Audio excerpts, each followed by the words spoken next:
اعوذ باللہ من الشیطان الرجیم، بسم اللہ الرحمن الرحیم۔ اللہ پاک رب العزت رب غفور الرحیم کلام الہی دینی اسلامی فلاحی باتوں کا پڑھنے کا، سننے، دیکھنے، تبلیغ کرنے کا ثواب میرے والدین کو، مجھے، میرے بیوی بچوں کو، بہنوں بھائیوں کو، نیک رشتہ داروں کو، نیک دوستوں کو، جب سے دنیا بنی قیامت تک سب نیک مردوں، عورتوں، لڑکوں، لڑکیوں، بچوں کو، سب کو، نیک ذی روحوں کو، جو زندہ ہیں اور جو فوت ہو چکے ہیں دونوں جہانوں میں، سب کے گناہ صغیرہ گناہ کبیرہ معاف فرما دیجیے۔ قبر کو جنت کے باغوں میں سے باغ بنا دیجیے، قبر کے عذاب سے، جہنم کے عذاب سے محفوظ فرما دیجیے، جنت الفردوس عطا فرما دیجیے، آمین۔ معزز خواتین حضرات، اس چینل کے ذریعے آپ سے ملاقات ہے۔ آج کا موضوع ہے حضرت عبداللہ بن مبارک رحمۃ اللہ علیہ کی سوانح عمری، حضرت عبداللہ رحمۃ اللہ علیہ کے والد۔ بہت دنوں کی بات ہے، شہر حران میں ایک ترکی تاجر رہتا تھا۔ یہ بہت مالدار تھا، اس کے پاس انگور، انار، سیب کے بڑے بڑے باغات تھے، شاندار کوٹھیاں تھیں، دولت کی ریل پیل تھی۔ عیش و آرام کی کون سی چیز تھی جو اس کے پاس نہ تھی؟ لوگ اسے دیکھ کر اس کی زندگی میں رشک کرتے، لیکن انہیں ایک فکر تھی جو اندر ہی اندر سے انہیں کھا رہی تھی۔ دن رات وہ اسی فکر میں گھلتے رہتے، اپنے عزیزوں دوستوں سے مشورہ کرتے، لیکن ان کی بات سمجھ میں نہ آتی، نہ فیصلہ کر پاتے۔ ان کی قوت فیصلہ ایک قسم کے جواب دے گئی تھی۔ بات یہ تھی کہ ان کی ایک نوجوان لڑکی تھی، بہت خوبصورت، نیک، سلیقہ شار، ادب و تہذیب، علم و ہنر، نیکی، دینداری، سبھی خوبیاں اللہ نے انہیں دے رکھی تھیں۔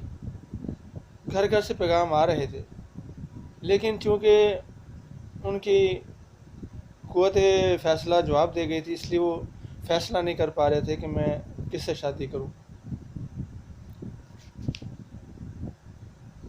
اس تاجر کے ایک باغ میں ایک صاحب تھے جو دیکھ بھال کرتے تھے باغوں کی۔ ان کا نام مبارک رحمۃ اللہ علیہ تھا۔ وہ بھی واقعی بڑے مبارک اور بڑے ہی نیک اور دیندار اور سچے آدمی تھے۔ تاجر کے دل میں ان کی بڑی عزت تھی، ہر کام میں وہ ان پر بھروسہ کرتے تھے۔ ایک دن تاجر اپنے باغ میں گیا، وہاں مبارک رحمۃ اللہ علیہ اپنے کام میں لگے ہوئے تھے۔ مالک کو دیکھ کر آئے، سلام کیا، بات چیت ہوئی، دینی باتیں ہوئیں۔ تھوڑی دیر بعد مالک نے مبارک رحمۃ اللہ علیہ سے کہا کہ جاؤ ایک میرے لیے انار توڑ لاؤ۔ مبارک باغ میں گئے، ایک خوبصورت بڑا سا انار توڑ لائے۔ مالک نے کہا نہیں، یہ تو میٹھا نہیں، ایک اور توڑ کے لاؤ۔ مبارک رحمۃ اللہ علیہ گئے اور دوسرا میٹھا لے آئے انار۔ مالک نے کہا کہ یہ بھی میٹھا نہیں۔ تو مبارک رحمۃ اللہ علیہ نے کہا جناب مجھے کیسے معلوم ہوتا کہ کھٹا یا میٹھا کیسا ہے؟ اندر سے تو اللہ ہی جانتے ہیں بھید کہ انار کیسا ہے۔ میں نے تو کبھی انار یہاں سے توڑ کے نہ کھایا، نہ دیکھا، نہ محسوس کیا اس کا ذائقہ۔ آج تک میں نے آپ کے باغ سے انار نہیں توڑا۔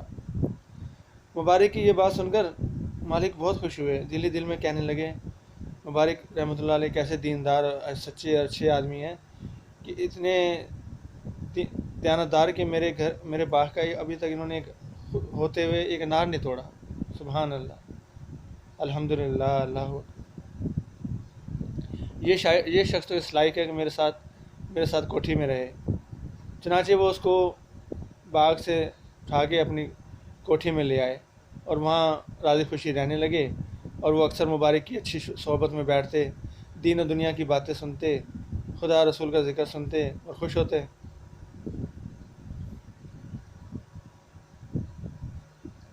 ایک دن تاجر نے اپنی بیوی سے مشورہ کیا کہ ایسا دیندار اور ایماندار آدمی ہمیں کہاں ملے گا، کیوں نہ ہم اپنی بیٹی کی شادی اس سے کر دیں۔ بیوی بھی یہ سن کر بہت خوش ہوئی اور انہوں نے ان کی بات پہ لبیک کہی، اور یوں ان کی شادی، مبارک رحمۃ اللہ علیہ کی شادی تاجر کی بیٹی سے انجام پائی۔